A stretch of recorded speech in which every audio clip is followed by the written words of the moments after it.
Well, hey, howdy, everyone. Welcome to So What, the Marketing Analytics and Insights Live Show. I'm Katie, joined by Chris. How's it going, sir? It is going fantastic. How about you? It is really good. It's beautiful out today. It Uh, is. and that always, I don't know, for me, that always helps things. John is on vacation down the Cape, just running around. Hunting narwhals, I think. He's hunting narwhals and he is just literally just running circles. He's been training for months and he is just running and running and running until he comes back from vacation. Yep. In his in his absence today, on today's episode of So What, we are covering Q3 2023 Generative AI Bake Off. And so we've done this previously in Q1 and we've done it also in Q2. And the reason we want to repeat it once a quarter is because generative AI, unless you're living under a rock, has been changing so rapidly that the functionality and features of each platform that we review, by the time we get to be about a week, a month, and even a quarter later, everything has changed drastically. So the use cases also need to be updated.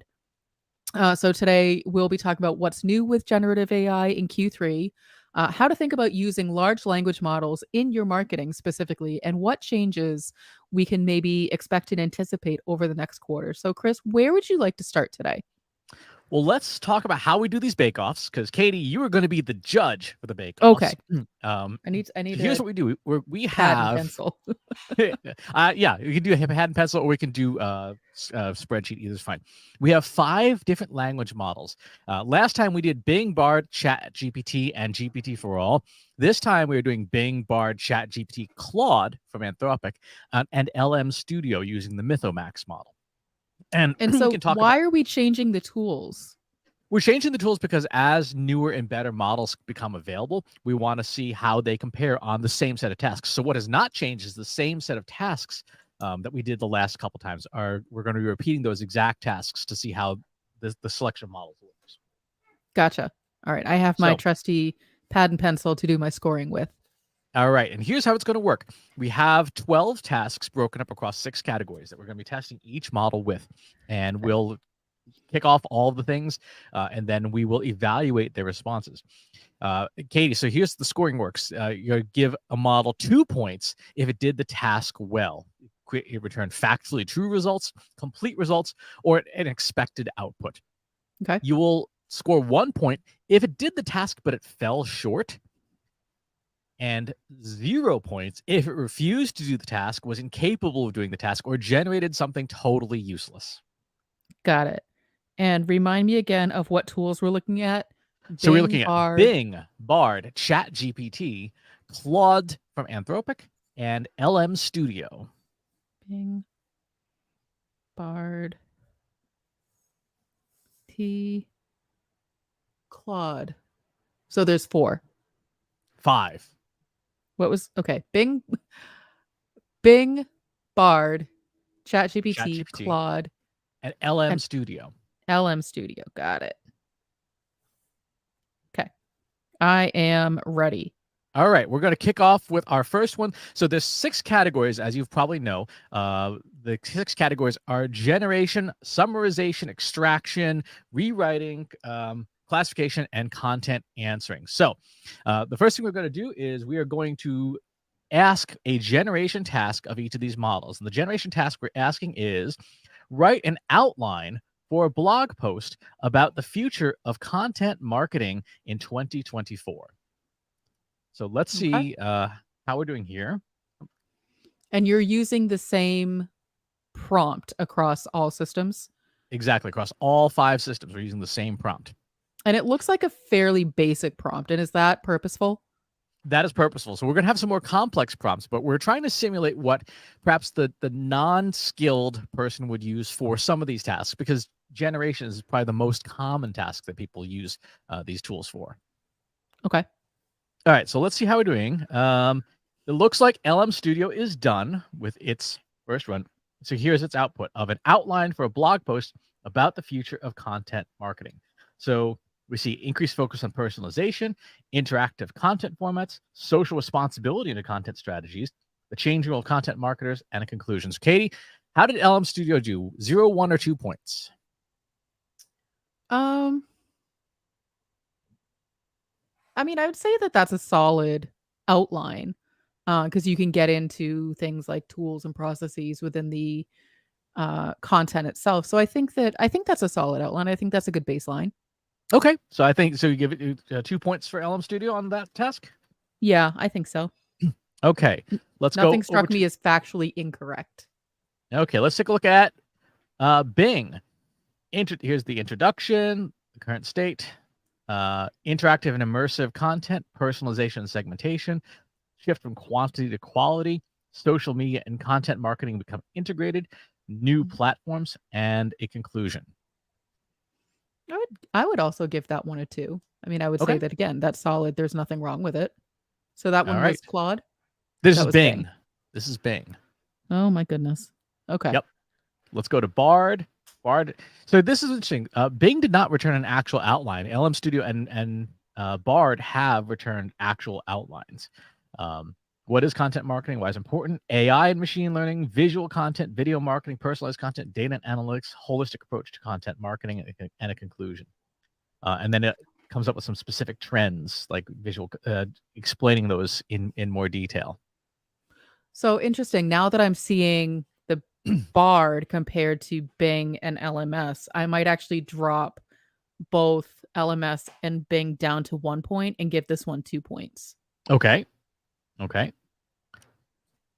Because what's interesting, so this one, and this is hard, it's hard to score them without sort of knowing all the pieces, but this is the first one that's actually mentioned the rise of artificial intelligence and machine learning, versus the standard, quality over quantity, so on and so forth.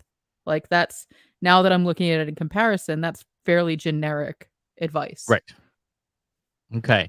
Chat GPT goes in, and this is using the GPT-4 model, AI Mhm, powered content creation, voice search and smart assistants, video content, personalization at scale, purpose driven content. That's mhm, a new one.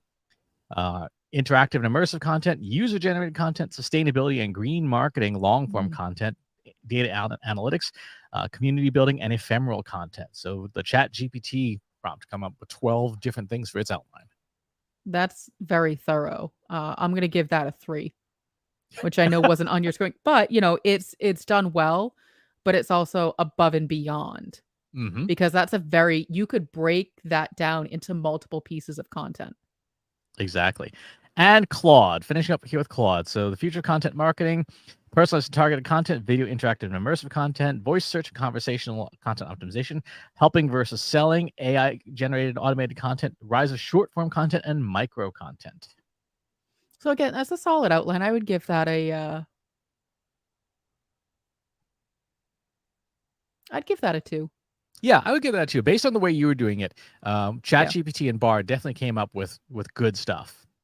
And like none of these, one of the things that we know is that generation is one of the things that these tools are doing. It's literally called generative AI.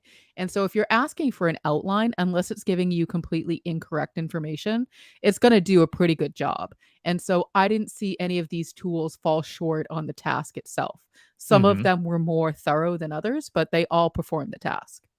Yeah, I would agree with that. I think that's a good way to summarize it. Okay. All right. Ready for the next one? I am ready. This is our second generative task. um, we have asked it to write. Actually, I think I did that wrong. I copied the prompt incorrectly. Let me start over. I Stop believe this generating. is what you call an error between what the The keyboard, the problems between the keyboard and the chair. thank you. Uh huh. So what is the task that you will be asking? I am asking it to write a A list list. of recommendations for preventing COVID. And specifically for this one, we are looking for three items that should be included, three items that are factually true that we Mhm. want to see them talk about. The three items that I am looking for are masks, vaccination, and ventilation. So I would count a response as incomplete if it does not touch on all three categories. Okay. That's totally Okay. fair. So let's see. For LM Studio, we have wear a mask, social distancing, avoid large gatherings, wash your hands, cover your nose and mouth, avoid touching your face, clean and disinfect with touch surfaces, stay home if you're feeling unwell, follow quarantine guidelines if you've been in contact with someone, and get vaccinated. So we have masks, we have vaccination. We do not have ventilation here. Okay, so do you want to call that a 0 because it didn't hit all I of called a your 1 marks? because it got 2 out of 3. Okay. And this one is which This is system? LM Studio. LM Studio. I'll be, as we're going through this, I'll be honest, I don't think I ever see ventilation on any list.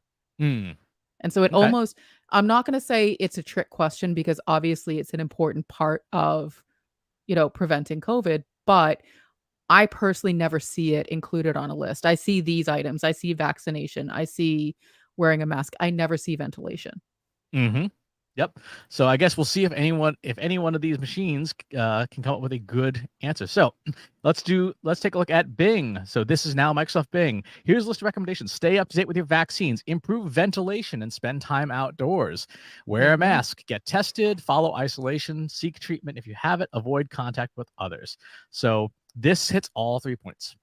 All right. So Bing gets a 2. Yep. Okay. Did a good job. Let's check in on Bard. Bard says, get vaccinated, wear a mask, keep your distance, avoid touching your nose and mouth. So it looks like Bard has 2 out of 3. Okay. So Bard will get a 1. Yep. Okay. Let's check in on ChatGPT. So ChatGPT, vaccination, face mask, hand hygiene, sanitizer, avoid crowded places. Ventilation is number 12 on the list. Ensure good ventilation in indoor spaces. Face shields, eye protection, etc., etc.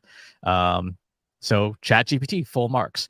All right. I have some comments from folks, by the way. On the previous one, Erica says that she likes that it gave actual outlines instead of drafts, which is true that we asked for in the prompt itself. She also says ventilation is one of the key things AIHA and the CDC have in their back to work guidelines.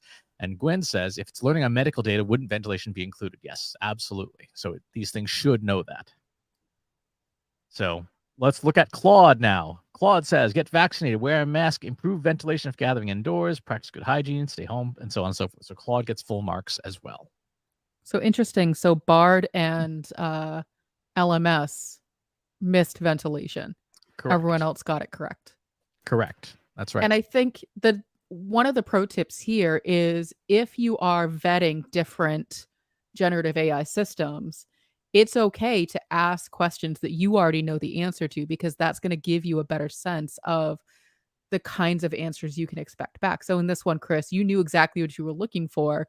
And now you can start to narrow down the field of systems that you would use based on are they giving you the answers you want?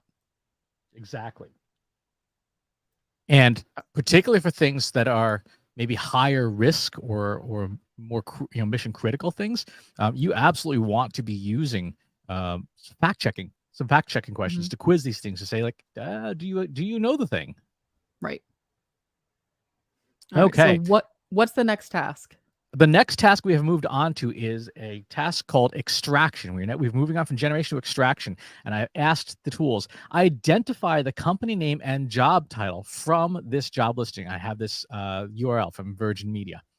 Okay. The correct answer is obviously Virgin Media is the company name. The job title is Senior PMO Analyst. So Bing successfully identified both the company name and the job title. So full marks for Bing.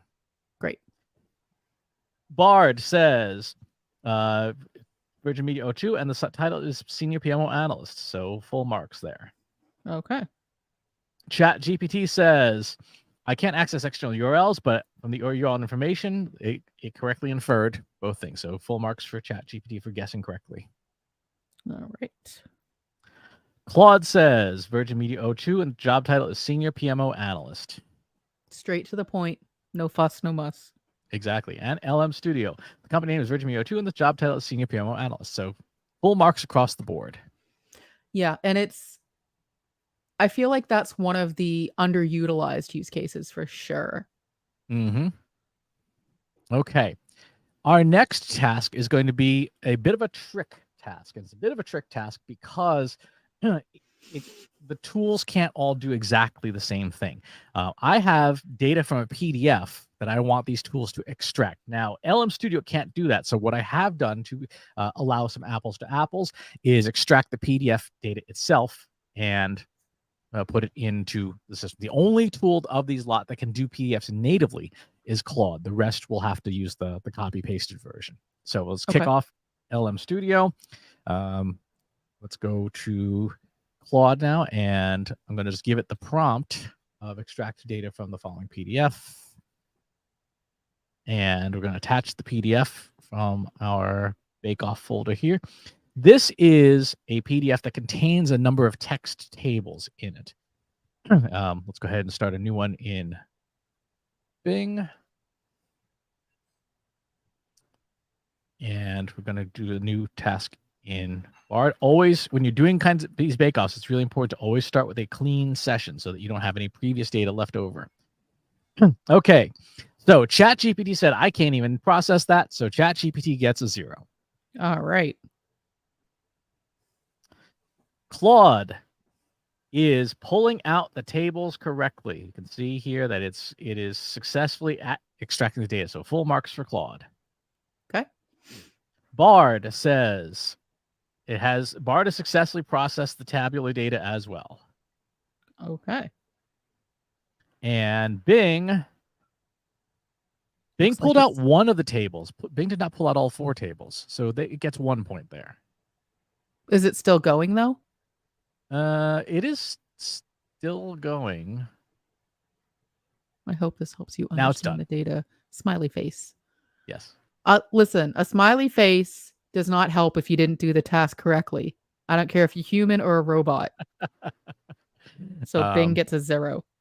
Actually, Bing gets a 1. Bing gets a 1. And LM Studio can't do it. Context length is too long. So it gets a 0. Okay. Now, with this, how much of that is user error and how much of that is machine? Is it all machine error? In this case, because this is an extraction task, we're not asking it to come up with anything new. I would, in some cases, like with ChatGPT and LM Studio, it is a technological limitation. It is a limitation of the machine. The prompt itself is not a crazy kind of prompt, but it is still an issue. So I would say it is machine related in this case. All right. Okay, let's kick off the next round here. This next one is a summarization task, but it's an external summarization task, meaning that we're relying on all of the knowledge that is within these different systems and not necessarily asking it to summarize a particular document. The question is, there is a belief that after major traumatic events, societies tend to become more conservative in their views. What peer-reviewed published academic papers support or refute this belief? Cite your sources. The critical thing we are looking for here is citation of sources, and we do want to do a bit of fact checking. So as some of these things come up with these papers, we might want to see if we can identify if that is in fact an actual source or if it is hallucinating. Okay. So let's go ahead and do a bit And as that's happening, can you just go back and re-explain what a hallucination is in this particular context? Because obviously when you talk about human hallucination, it's similar but different from when we're talking about it in the context of these machines. Sure. A hallucination means that the language model has a statistically relevant answer that is factually wrong.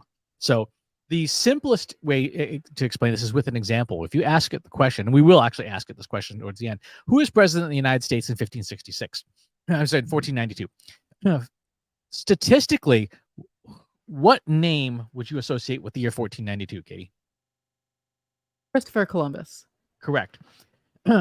In that instance with Christopher Columbus, the machines, when asked a question, will have a statistical association with that year, and it will have a statistical association with the United States. And so it will glue those two things together and tell you that in older versions of the GPT models, it would say the president of the United States in 1492 was Christopher Columbus, because statistically those are the intersecting parallels.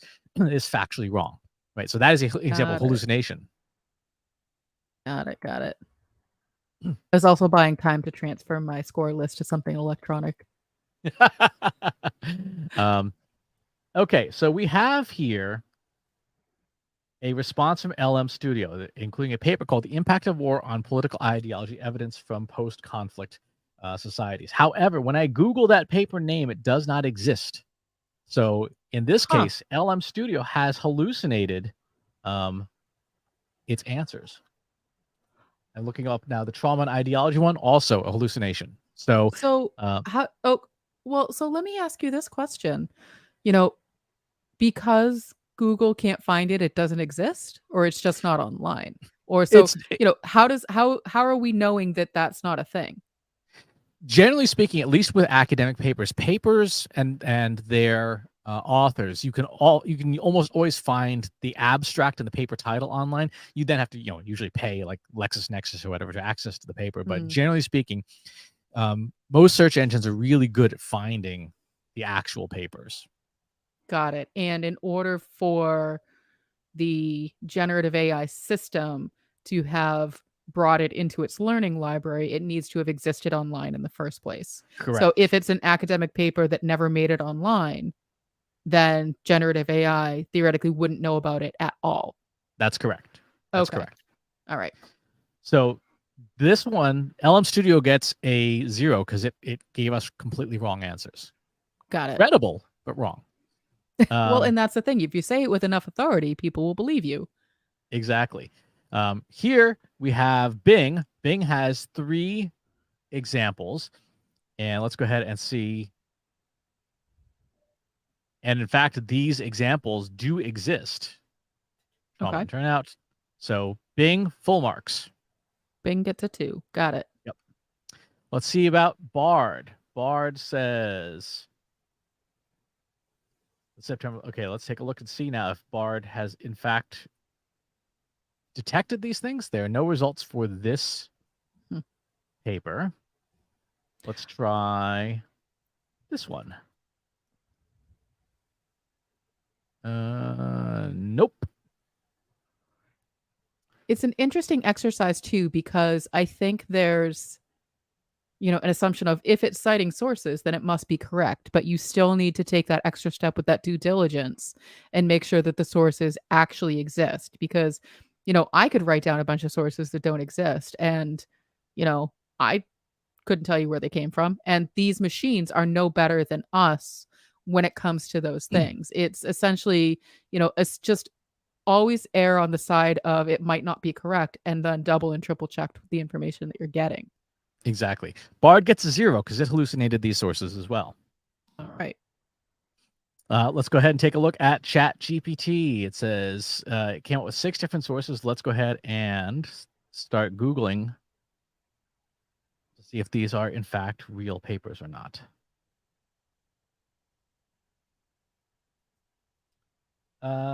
So the first link doesn't exist. The first paper does not exist. The second paper does exist. Interesting. Let's take a look now at the third paper here. Third paper does exist. Okay.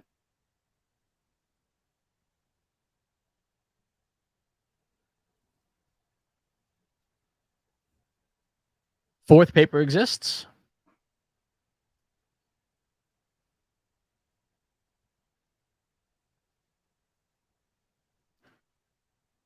Fifth paper is technically not a paper. Oh wait, yes it is. It's actually it's an entire book, but it does exist.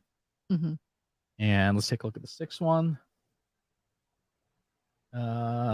Sixth one is a book as well. That is from Sloan MIT. Let's just You're try just gonna this. double check the second, yeah. Double check that first one. First one does exist. Is from Rand Okay. Corporation. So Chat GPT gets full marks for not only coming up with sources, but coming up with a lot of sources. So good job, Chat GPT.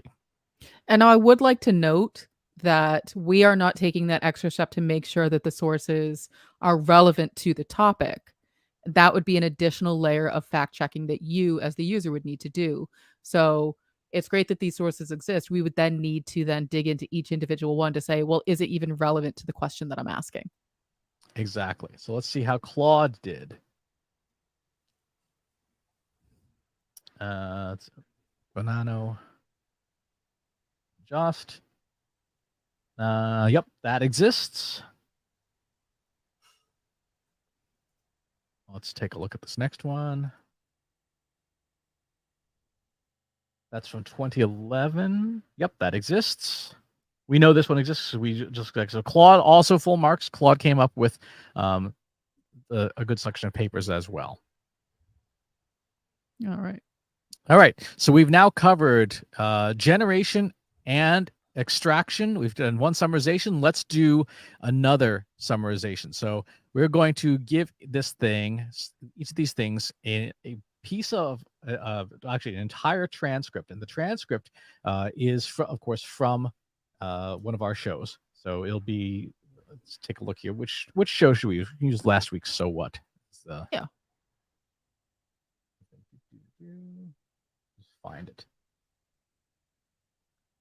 Here we go. Okay, so let's start a new task. The new task is going to be just summarize the following points from this call. And Which is good. Since I was on that, I can tell you if it's accurate or not. exactly. Let's do. This is one of those tasks that is super handy for people who end up sitting through. I know a lot of us have back to back to back to back to back meetings all day long. If you are recording the call or having it transcribed in the background by something like an Otter, Otter can summarize, but you can also use these generative AI tools to summarize what the heck happened in that call. Just remind me what we did. Yep. So LM Studio right away can't do it. It's too long. So no marks for LM Studio. So would the solution be to break it up into smaller points, or does that disrupt the flow of the summarization? You could break it up into several points, but then you'd have a lot of extra points. You have many more points from each of the chunks that you then have to summarize the summary possibly. Got it. So that makes sense. Not as efficient. Not as efficient. Let's go to Bing. Bing says the topic of the call is how to use large language models with analytics data's website, CRM. Given new data, the speakers are Christopher Penn and Katie Robert, who are experts in machine learning and AI. 6 broad categories: demonstration of Chat GPT and the challenge and limitations of language models. Fairly generic, but it's not inaccurate. So I'd give it a 1. Okay. And which one was that? That was Bing? Yeah, that was Bing. Okay. So Bard says, here's the meeting notes: attendees, topics, key points, large language models, benefits, action items, next steps, 5 major points.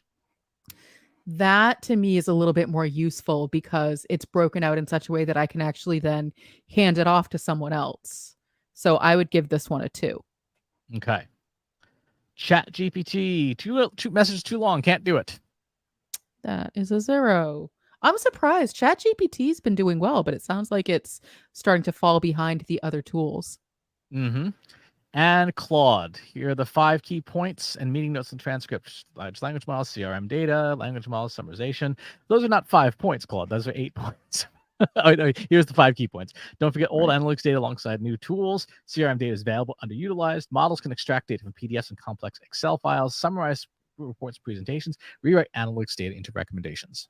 So that's Claude. So in comparison to what Bard gave us, I would give this a 1 because Bard clearly gave us the most useful right out of the box version, where it gave us the summary, the actions, the next steps, the attendees. Like it gave us above and beyond what we asked for, and it was all still factually correct. Yeah, I would agree with that. I think that's a good way of phrasing it. So then let's go ahead and let me just get a piece of code for the next one because I need to get something ready. There we go. So the next one is we're now moving into rewriting. So we're going to have these tools do some rewriting of content. The specific piece of content we're going to have to do is rewrite is very, very angry memo that is completely unprofessional. And we've told it to rewrite it in a professional tone of voice. So we're going to head and get this one going. Let's start a new chat here. Apologies if anyone is reading this aloud with a screen reader. This does contain profanity. All right, let's see how LM Studio did. So LM Studio took the thing. It says, I trust this message finds you well. As CEO of Spherical Industries, express my disappointment and confusion regarding the recent events around our contract for the K5000 translocator. You have chosen to award the contract to Maxwell Lord instead of us. I'm aware that it's certain qualities by a company with extensive experience. Nevertheless, we understand the competitive nature of the industry and respect your decision. So, Katie, how would you rate this? Um, so give me I couldn't see the full message. So the context is that I'm the CEO of a company and I'm trying to figure out why I didn't win a contract from someone I was bidding with, and I learned that the contract was awarded to a different vendor. And so I'm clearly upset because I lost out on that work and revenue. Is that correct? Correct. That's Okay. it. Yeah. And the prompt is rewrite the following email in a professional tone of voice. The email is correspondence from Jack Sphere, CEO of Spherical Industries, to Lena Luthor, CEO of Elcorp. So in this instance, it still reads very aggressive and very angry. So it completed the task, but I would say it's still mediocre. So I would give it a 1 because there's still a lot of passive aggressive language in this particular response. So which system Okay. is this? This is This LM is Studio. LM Studio. Got it.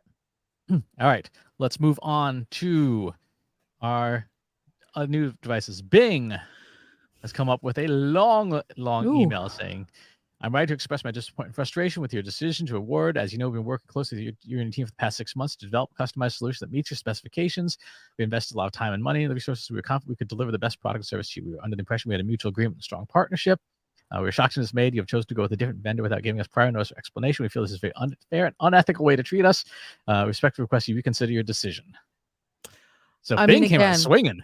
yeah, I would give that a 1 as well. Again, it completed the task, but it's still a very aggressive from a business standpoint. If you're looking to win business from someone, you don't attack them verbally, which Mm-hmm. is what this example and the LMS example was still doing. All Okay, right. let's try Bard. Trying to express my disappointment, this vehicle industry was not awarded the contract. I understand Max Ward is a well-respected business, but I believe that we have a stronger track record in this field. I'm confident we have been a valuable partner. I'd like to request you reconsider your decision. Bards came up with I think probably the most professional response so far. That one is definitely more professional because what you don't want to do in that particular use case is give the other person even more reason to continue to say no to you. And so if anything comes across as aggressive or off-putting, then they don't have a reason to get back to you. But in this particular example, it's, I'm writing to express disappointed. However, I respect the decision that you made. I would also like you to reconsider all the great things that we do. So it's this one to me, if I got this, I'd be like, huh, okay. I can see their point of view and I don't feel like I'm going to get into some sort of verbal altercation with the other person. So this is Bard. I would give this one a 2. Okay, let's check in on Chat GPT. I hope this message finds you. I'll express my surprise and concern regarding the decision to award to Maxwell Lord. My understanding is that it was in prime position to secure this contact, would have been a significant revenue stream for us. I'd like to discuss the reasons behind this unexpected change. I value our past collaborations and hope we can find a way to address this matter constructively. When you say something like this would have been a significant revenue stream for us, it feels very whiny, Self-centered. self-centered and whiny. Yeah, like that's not the person That's not the my person who problem. awarded it, that's not their problem. Right. Like you did not give them a compelling enough reason to choose you. So it's not going to keep them up at night that you lost revenue. So I Exactly. would give this one a 1. Okay. And let's check in on Claude. Hope the message finds you well. We're going to correct the status. I don't see you said what to come. It's surprised this development would have been a major opportunity for Spherical from a financial and innovation perspective. Regretting misunderstanding on my part. I trust you have valid reasons for going in a different direction. Hope to collaborate in the future. This one again, there's still that self-centeredness about being a major opportunity, but it also, at least this one's also not attacking the recipient. Right. And so it's definitely, when you're thinking about rewriting in a professional tone, what I would then do is I would take these and I would rewrite my own prompt and say, please remove any self-centered language. Please remove any, indication around financial opportunities. And then, do not use aggressive language. So I would give this one a 1 as well. And so in this case, it seems Bard was the only one that really truly accomplished the task. Exactly. Now, here's a very interesting question. We don't have time to do it on this broadcast, Sure. but I would be interested to try it. what would happen if instead of the recipient being Lena Luthor, I changed to Larry Luthor? I changed the gender of the name. It would be very interesting to see if the responses were identical or if they were substantially different. That is a great question. I know anecdotally that the response is gonna be different. Well, Um, and maybe that we I feel can like is a whole other episode that we can bank for another time. exactly do that, or maybe we'll do it in a Data Diaries in the Trust Insights newsletter, and if I think anyone wants that to is an follow. excellent, excellent idea. All Just to right. sort of point out the biases that we as the users need to be aware of. Mm-hmm. Exactly. Okay, our next rewriting task is going to be a code-based task. So we're going to feed a bunch of code to each engine, and we're going to have it rewrite the code. So the specific task we're saying is, you're an expert programmer. You're going to inspect the code for bugs, and then you're going to optimize it for efficiency and compactness. And we want to see how well each of these tools can do with this particular task. LM Studio already has given up the ghost. There's too much text. So It is struggling today. to be fair, it is a very different tool than the SaaS based services. There are use cases for it, but again, that's probably for another show. Sure. So here we go with our code. So Bing is already starting to work. It says you're loading too many libraries you're not using. You're using the deprecated mutate if function. You're using the pipe operator from base R, then it's less readable than Magritter, which I disagree with personally. Using slice head instead of top N, which is more efficient. You're saving as PNG files, and you should save SVG files, which would scale without losing quality. SVG files, though, are not efficient. They're like really large. And so it is now going through and it is rewriting the code, adding in comments on everything, which is very nice because I never comment my code. Mm. So- Mhm. Mhm. Mhm. I'm um, gonna give it points just for that. I'm also not gonna deduct points if you have a personal disagreement with a computer system. exactly. But here, just going through rewriting code. So, in terms of accomplishing the task it was given, it is Bing is doing that. I would say very successfully. Okay. All right, let's check in on Bard. Bard says the line is commented out but still being executed. That's not true. Likes plus 6. That's also not true. The line engagement rates should be engagement follows plus 100. Engagement rate should be expressed as percentage. That is also not true. Remove constant, remove empty into a single function. No, that's not how that works. Using mutate F, that's fine. So here's the revised code. So it went through and commented stuff as well. Okay. See. Yep, that's correct. Okay, so even though actually no, it stopped. It didn't finish the job. Okay. Like, you need to keep going there, bud. So I would give Bart a 1. It almost did it. Well, and it didn't error out and, it got the task mostly done. It just wasn't fully correct. Exactly. Okay. Check in on Chat GPT. So Chat GPT says, upon a thorough examination, you've got redundant library loadings. Your directory change is usually not recommended. Using the here library and overriding its function. It's inefficient loading, ambiguous rename function, environmental functions, avoid setting global variables, potential file path issues. Here's the commented code. So it went through. It also commented up the code. Let's see. And it went through and it successfully did everything. And it even made some efficiency changes, so which is actually nice. So full marks for Chat GPT.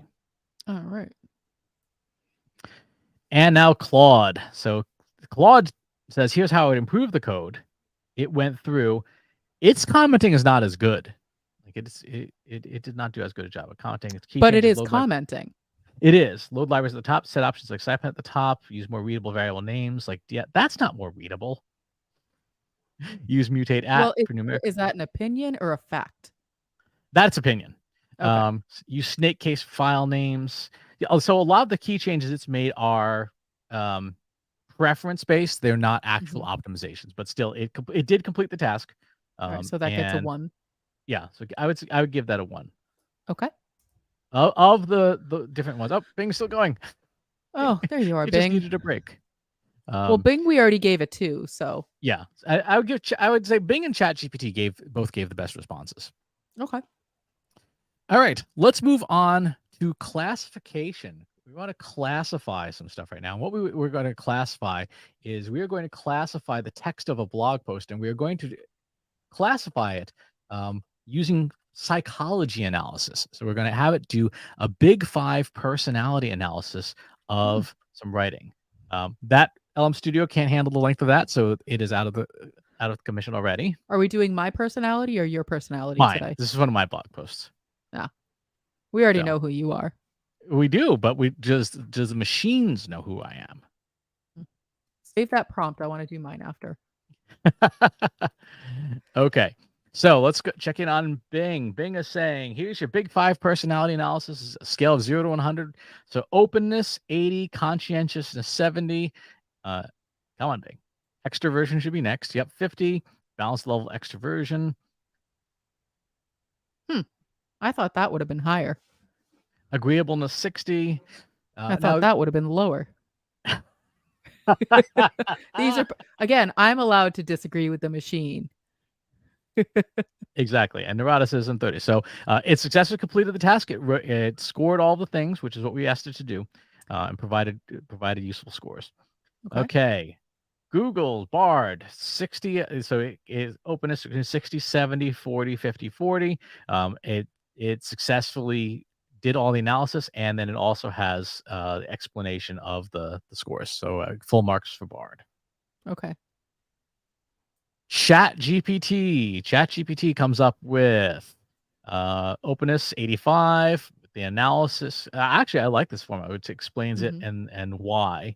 Conscientiousness, extroversion is balanced, agreeableness 70, neuroticism 30. So I think ChatGPT did a really nice job. I would agree with that. And Claude. Let's see. Openness 70, conscious 85, extroversion 45, agreeableness 80, neuroticism 30. So all of them have the general same pattern too, which means they're all scoring things roughly in the same way. So I think Hmm. that's a good example of the thing is working correctly. The one thing I will note is that it seems if you go back to Bing, they didn't offer uh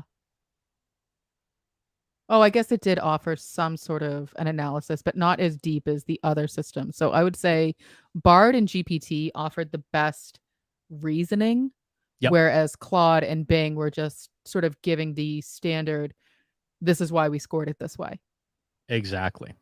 All right. Our next classification task is we're going to be doing the same blog post. We're going to be classifying, doing topic modeling, and asking it. Of course, Elm Studio is already tapped out because it can't handle a post of that length.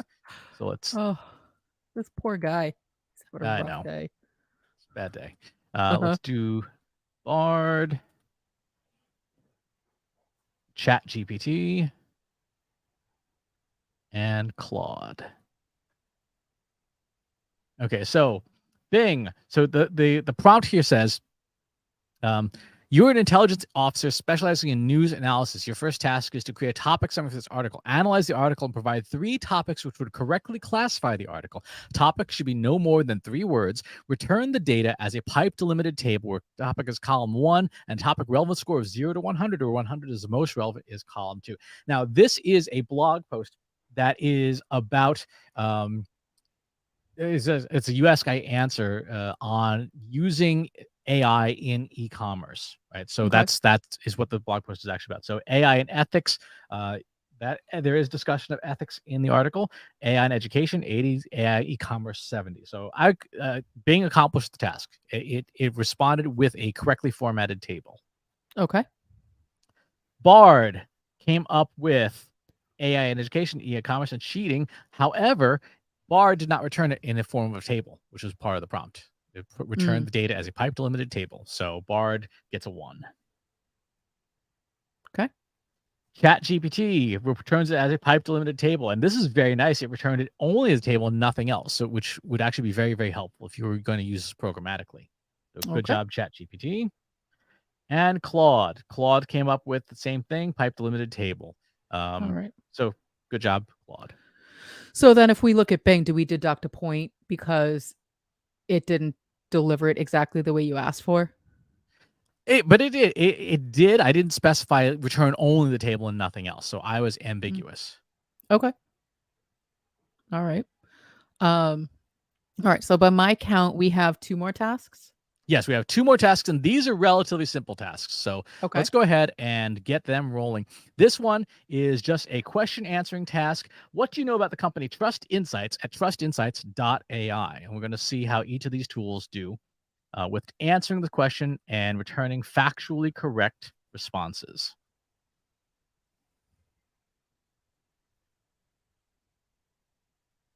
And let's see first, how is our buddy LM Studio doing? Trust Insights is a data-driven and analytics firm specialized in helping businesses make informed decisions using AI and machine learning algorithms. Their website, Trust Insights AI, is an online platform for sharing insights. Okay, you're hallucinating because we are not an online platform. Company's mission is to provide trustworthy and actual insights to businesses of all sizes, helping to grow their brand presence and increase revenue. That's kind of true, but that could just as easily be a hallucination.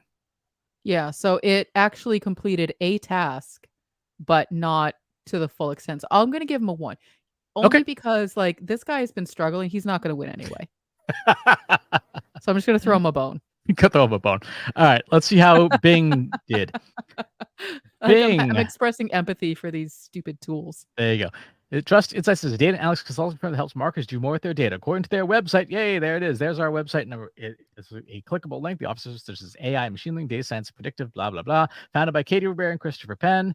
Katie's the CEO. Chris is the chief data scientist. Here's a bunch of our clients. Full marks for Bing. It did a great job, factually correct. Yes. Even threw us a bone with a clickable link. Thank Always you, love it. Microsoft. Bard. Trust Insights is a marketing analytics consulting firm that helps businesses use data to make better marketing decisions. Founded in 2017 by Katie Rivera and Christopher Penn, offers a variety of services, publishes a weekly newsletter, Inbox Insights, leading provider of consulting services, and so on and so forth. Wow, Bing had a lot to say. Well, it kinda goes on it kinda rambles a bit. Like, it's not Yeah. incorrect, but it's a little less concise. So Yes. it's still factually correct. Yep. Still did the task. Okay. All right. ChatGPT says, as of my last update in September 2021, data-driven consulting firm focusing on marketing analytics, predictive analytics, and so on and so forth. I was associated with Trust Insights, frequently shared stuff. Trust Insights may have evolved or changed after 2021? Yeah, I would hope so. So GPT-4 did the task, but it's outdated data. Well, I'm not even mentioned. No. That's a -10, sir. No, but I mean, but like, obviously, because I know the company, it's our company. Like, I can Right. see there's a lot of it has the basics, but it's missing a lot of key information. And it also, it's interesting. I know obviously it's not human, but it's offering up excuses as to why it can't complete the task, which is a Mm-hmm. very human thing to do. And I'm like, that's why I'm with the machines. I don't want to get the excuses, so stop offering them to me. So that I'll give them 1 for that.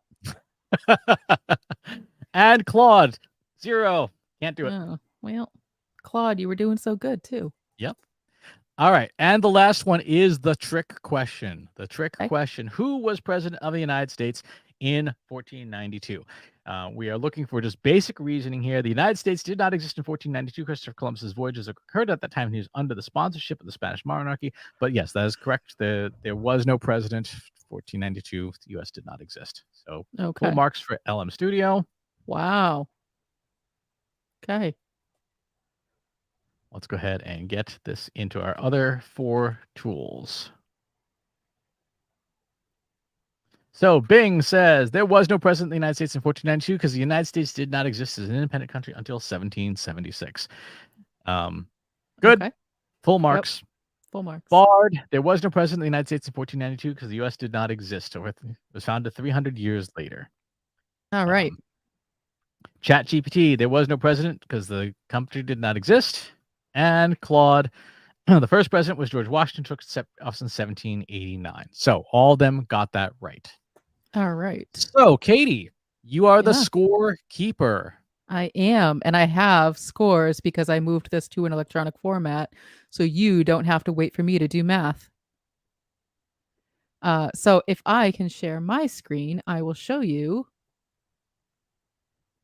who the winner is. And the winner is we have a 3-way tie between Bing, Bard, and ChatGPT. And then Claude comes in second, and LMS really shouldn't even be here. So, and maybe this is a topic for the podcast, but the reason you would use LM Studio is because it is the only one on this list that you can use without sending data to a third party, because you run the model locally. So it's a much smaller model. It's a much less knowledgeable model, but it is one of the models that you can safely use with proprietary data, sensitive data, protected healthcare data. You cannot use any of these other tools for those purposes. So it deserves to be here for that reason, because people need to know that there is an option for protecting your data. But in terms of the ability to do all the tasks, definitely Bing, Bard, and ChatGPT are the head of the pack. And you can definitely see which tasks, and we'll try to include a screenshot of this with the episode summary, but you can see which tasks each tool is better suited for as well. So, when you look at an overall tool, Bing, Bard, GPT, and Claude are all fine. They're all good. But if you're looking for specific efficiencies in certain tasks, that's when you can start to look at the individual line items and see, well, which one fell down short. Because, for example, citation summary, Bard got a 0, or for transcript summary, GPT got a 0. So if there's certain things you're looking to do, then you want to get into the specifics. Exactly. So I think that's a really great way of putting it. If you want more information on the prompts and the prompting structure, we have a free download. If you go to trustinsights.ai/prompt sheet, you can get that download. And obviously, if you want to just get caught up on a lot of this stuff, you can get it in our newsletter. Go to trustinsights.ai/newsletter. And it would be remiss if I didn't mention, if you want help implementing stuff like this in your company, from training on the use of AI to even deployment of the systems, drop us a line, trustinsights.ai/contact. Any final parting thoughts, Katie? I think it's always worth doing this kind of exercise before you make a financial and time investment into a tool, whether it's an AI tool or any other tool. You really need to understand what tasks you need completed. Because it's what the Martech stack 11,592 now. There's a lot of tools to pick from, so you want to make sure you're picking the right one. So exercises like this not only get a lot of people from your company involved, it's a really good team building exercise, but it's also a really good way for you as the decision maker to understand, what is it that people actually need to do with these things, and can these tools complete the task, instead of picking a tool and then trying to retrofit it into your existing processes. Exactly right. Exactly right. All right, folks, that's going to do it for this week. We'll talk to you all next time. Thanks for watching today. Be sure to subscribe to our show wherever you're watching it. For more resources and to learn more, check out the Trust Insights podcast at trustinsights.ai/TI podcast, and our weekly email newsletter at trustinsights.ai/newsletter. Got questions about what you saw in today's episode? Join our free Analytics for Marketers Slack group at trustinsights.ai/analytics for marketers. See you next time.